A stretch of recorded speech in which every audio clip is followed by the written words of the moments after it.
Women Taking the Lead, episode 114. Don't be afraid and understand that you can do this. You're capable of success. You're capable of stepping out on your own. And you have a voice, and your voice is something that people want to hear.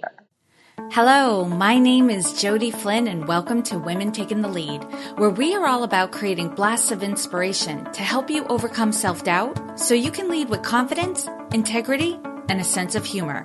Head over to womentl.com/recognize to reserve your spot in our upcoming webinar on how to be recognized and rewarded for the work you do.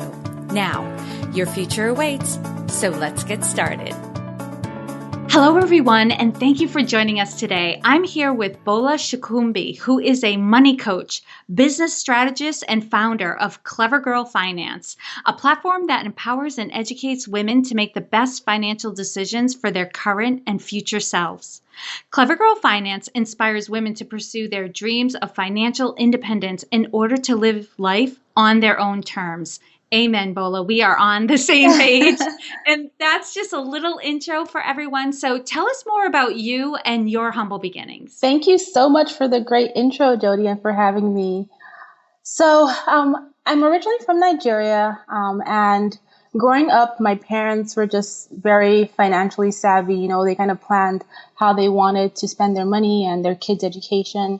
But unfortunately, my dad had to retire about 15 years earlier than he had planned. And in the grand scheme of someone's retirement plan, that's a huge deal. And as a result, all the plans that they had put in place for me to go to college abroad, which was basically the United States, had to change. And during that time, my mother sort of stepped up and decided to take on the task of paying for my college education, which at the time was international fees because I was coming from a different country. And she was able to do this because she had been savvy with her money. She'd worked different jobs. She'd put money aside. And so she paid for my tuition in cash. I wasn't able to work to get a part-time job. So she also paid for my rent and my books. And that sort of set the foundation for, I want to be like her. I want to be able to support my children the same way. I want to be able to have money in the bank to be my backup, to be my husband's backup plan in the event that he needs me to step in. And so, that's kind of where my passion for personal finances and business finances came from my parents. And then as I started, as I got older, I came to college, I graduated from college. I just liked to have the conversation about money with my friends. I want to talk about personal finance and growth, and saving and investing. But what I found was that a lot of women that were my age were not comfortable with that conversation. We would talk about everything from our hair to our dating lives to reality TV. But when it came to talking about money, we just kind of shied away from the conversation. But on the flip side, if we were to look at guys, let's say we put 5 guys in a room, they talk about everything. They talk about their cars and their families, and they'll talk about investing in business. And I found that we as women weren't doing that. And so that was the basis of starting my business, Clever Girl Finance. And that was, that experience with my mother paying for my college education and my experience with my friends and my peers is what, is basically my driving force and my motivator as to where I am right now. And it's so true, in thinking about it, as you were answering, and of course, in preparing for this interview, I was thinking, wow, we don't hear many people talking about, well, how are you saving, right? And to hear your mother's story and what she was able to do, and even what your father was able to do before he had to retire, was, there was a plan in place, there was a strategy. It sounded like, especially your mom knew exactly what it was going to take and how much money was going to be needed for your college education. And I don't hear too many people talking about doing that type of planning, right? And we don't tend to talk about money with each other at all. The only time you hear somebody talking about money is if they're killing it. Yes. And they're making a ton of money. But anything shy of being incredibly successful, people just tend to be quiet about money. And you have these types of conversations all the time. What do you find is holding people back? I think from a female perspective, we're sort of designed, or I mean, psychologically, we kind of tend to want to appear like we have it all together. You know, we're juggling so many things. We're juggling careers and families and marriages, and we kind of have this little appearance we put out towards the world where we're doing okay with all these aspects, and we don't want to seem. What I've found generally is that we don't want to seem like we're failing anywhere. And so when we're not doing so great with our finances, or if we don't know what to do with our finances, we don't necessarily want to talk about them.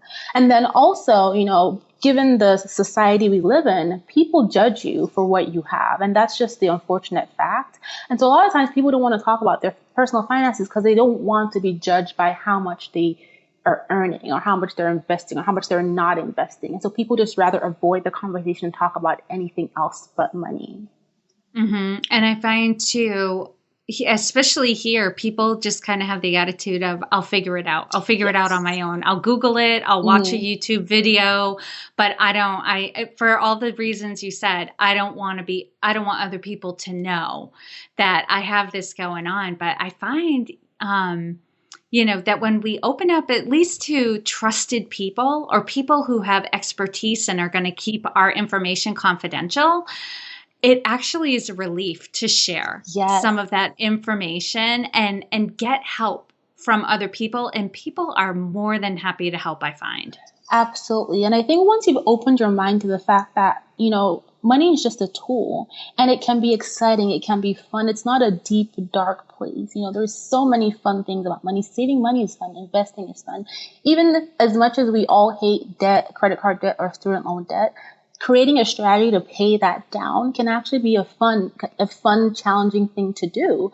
And so, you know, once you open your mind to want to do better with your finances, then you can make that experience whatever you want it to be. Okay, Bola, you've had success in your life. You've definitely gained confidence. But take us back to a time when you were playing small and you may not have been aware that you were playing small at the time. It may have only been in retrospect that you realized what was going on. Share with us the story and the lessons you've learned. Absolutely. So there's several instances in my life where I feel like I was playing small, and like you said, I didn't realize it until after the fact. Like for instance, in my career, not negotiating my salary, asking for permission to take time off, not speaking up in meetings when I knew I had something important to say. And there was one particular instance that just stayed with me, and I could never forget it. And I think it was, you know, a baseline for where I am now. It was a meeting that I had at work with senior leadership, including a female vice president. And at that meeting, I had so much to say in my head. I had so much to say. But I just didn't say anything for the 1 hour. And after the meeting was done, the female executive pulled me aside and she said to me, you know, if you don't speak up, people won't realize what you're capable of. And so when she said that to me initially, I was kind of upset. I was like, why would she give me feedback? I'm good at my job. I know what I'm doing. And I spent a few weeks thinking about it and I realized that, you know what she's saying it's making so much sense to me now, because me not speaking up and me not pushing myself to be noticed or to spread my knowledge was holding me back. And that's sort of the foundation for Clever Girl Finance. I knew that I wanted to do something, back then. I just didn't know what it was. And I didn't pursue it because I was like, well, you know, I'm shy, I'm introverted. I don't want to be the girl that has all eyes on me. But then I knew what I was capable of. I knew I could do it. I just was holding myself back. And so that was my big playing small moment. Like, it took that moment for me to realize that I can do this and I can be successful at, doing what I put my heart to. I just need to actually do it and stop overthinking the fact that, oh, what if, and what will people think? And I don't want to sound Right. stupid.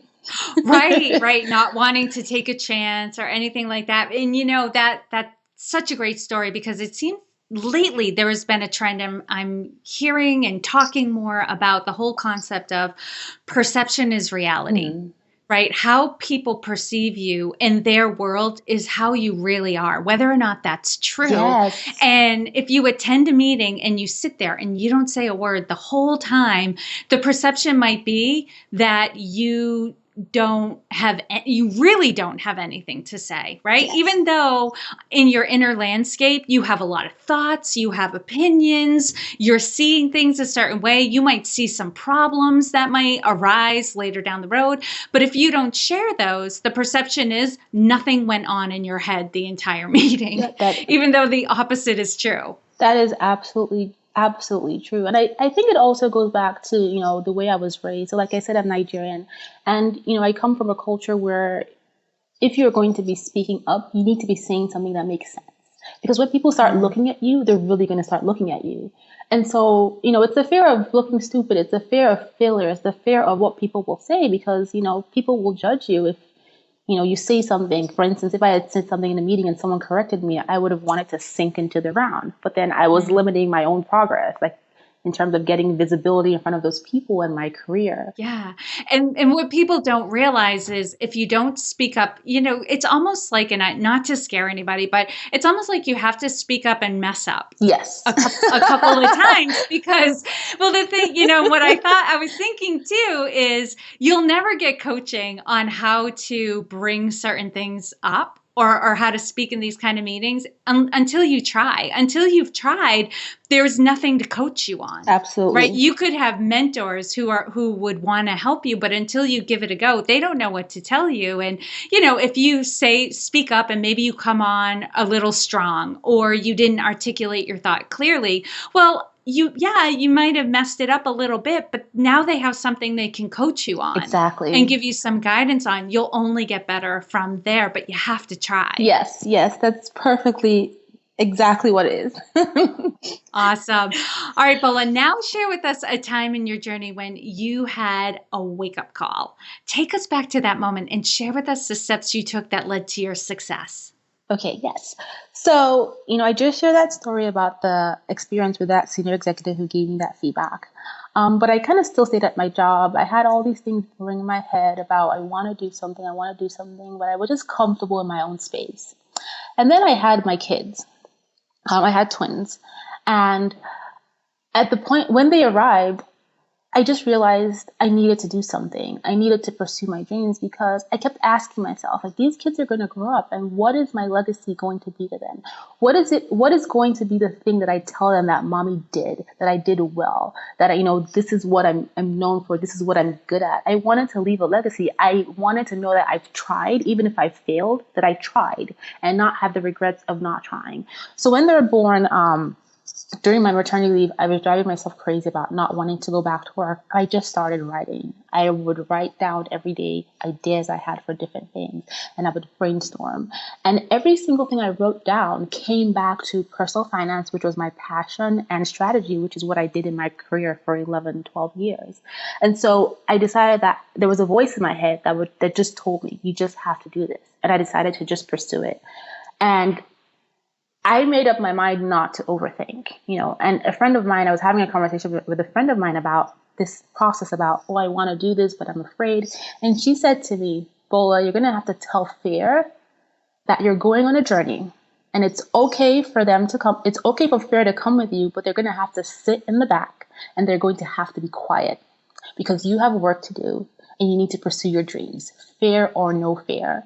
And for me, that was just everything. And so I went about my planning and my strategizing for my business and, what kind of content I wanted to present to women and how I wanted to help women. And I made myself my own target because I know where I am, where I tend to struggle with finances and where I want to do better and where I'm shy to talk about certain things when it comes to money, money and relationships, money and children, investing for my future. And I just went ahead and I did it. And I tried not to overthink it. And I told fear, be quiet. And I just did it. I just did it.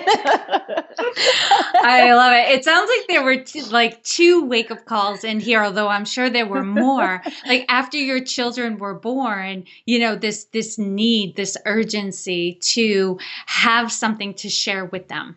right? And Yes. to show them how, how to lead a really good, productive life where you're contributing. And I hear a lot of people say that it was when they had children or when they thought about the legacy that they were leaving their kids that they decided to make real changes in their life, right? And to some extent, sometimes people feel like, oh, I couldn't do it for myself, so I did it for my kids. But you know what? If that's what motivated you, that's what motivates you, Yeah. right? It got you on track. It was a wake up call for a lot of people. Having kids is a big wake up call.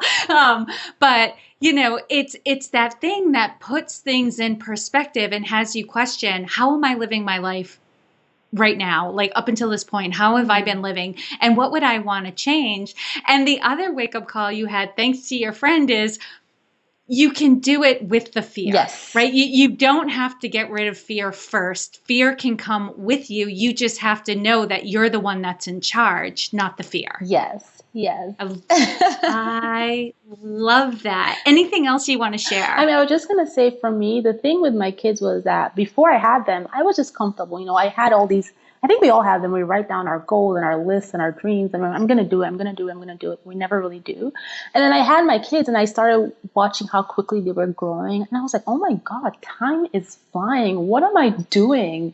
Like, I'm just sitting around, and I didn't realize how quickly. I mean, I kind of knew, but I didn't fully realize and take it all in until I actually saw how quickly my kids were growing, and I realized that's how quickly time flies.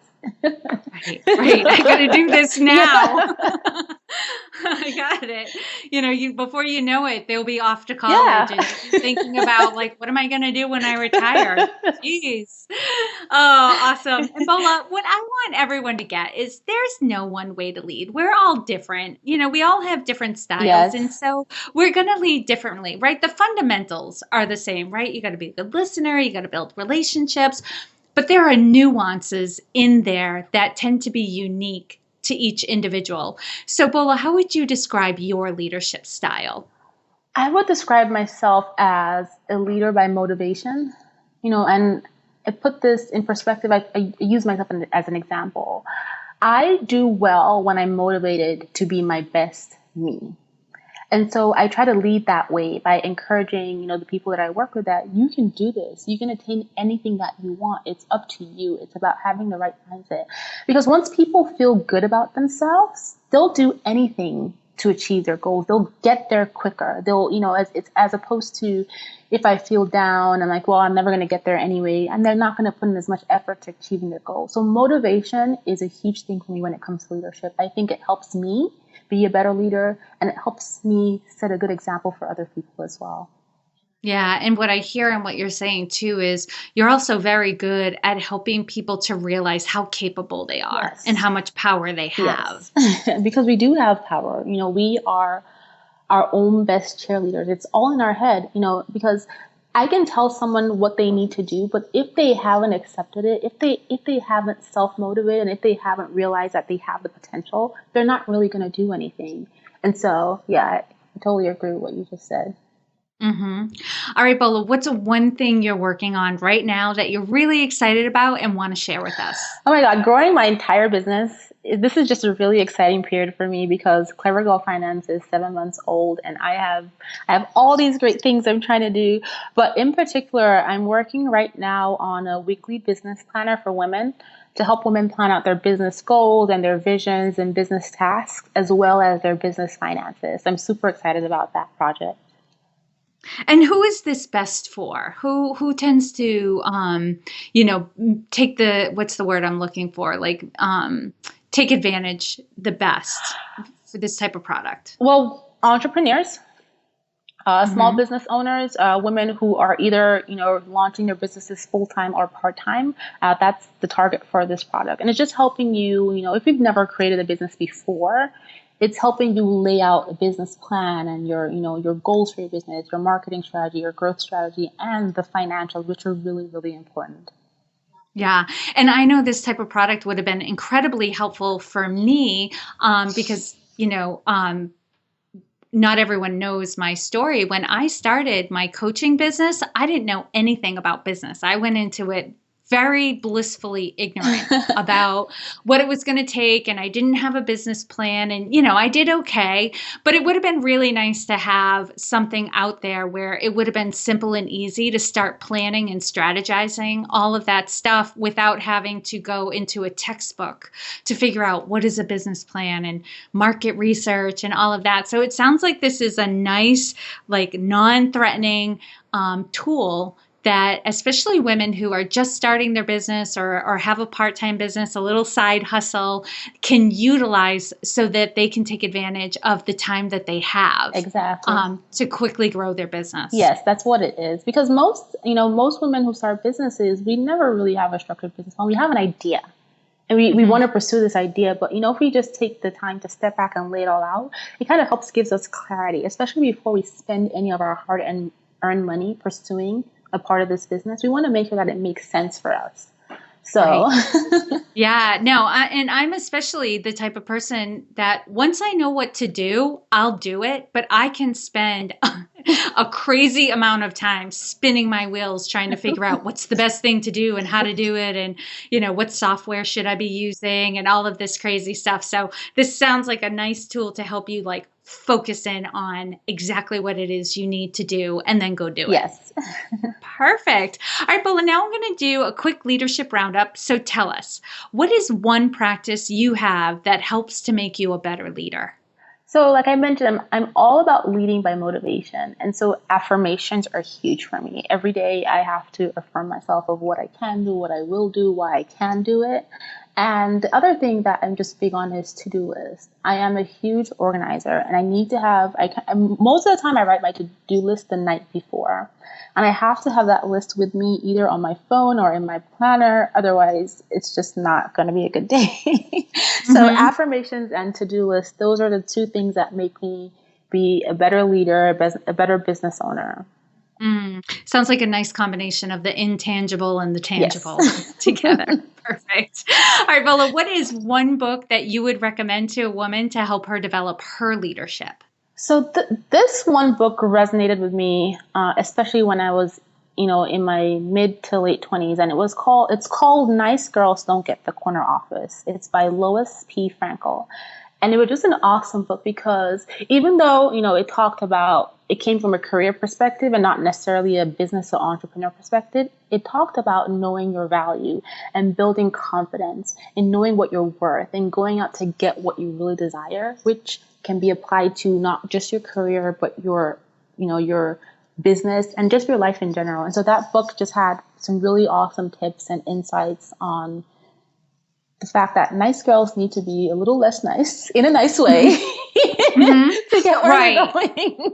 Right. And there are some of my clients that this is exactly what we talk about. Like, you can still be nice, right? You don't have to change who you are, but you don't have to be that nice. Like, nice to the point where you shut yourself down. That was me. For other people. Right. You hold yourself back. You don't speak your truth. You don't say what's bothering you because you're so afraid that other people might get upset. But there's definitely a way that you can do it. You can talk about what's important to you. You can, set some boundaries and even bring up things that are upsetting you without diminishing other people. Yes. That is very cool. And you know what? With your book choice, I said on a recent episode that what made me successful in corporate are some of the same things that made me successful in business. It translates. Confidence, organization, planning, all of that stuff translates whether you're within an organization or you have your own business. So I find that, there were some business books I read when I was in corporate that gave me great ideas. And now that I'm in business, there are some books that talk about corporate that are helping me grow my business and be more successful as a business owner because it's the qualities to being successful that really translates. You said it exactly. It's the qualities. And that's exactly how I feel. I feel like everything I experienced in my career working for corporate America and wherever I worked kind of set me up. They were the foundation for me to be able to do what I'm doing now successfully. Otherwise, I wouldn't be able to do it. I know. It's a good learning ground. Yes. For sure. All right, Bola, what advice would you give your younger self? I would say, Bola, do not be afraid.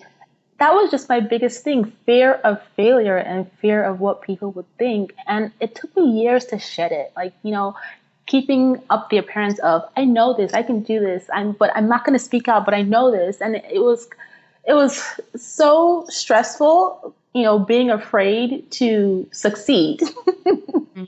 And so, don't be afraid and understand that you can do this. You're capable of success. You're capable of stepping out on your own.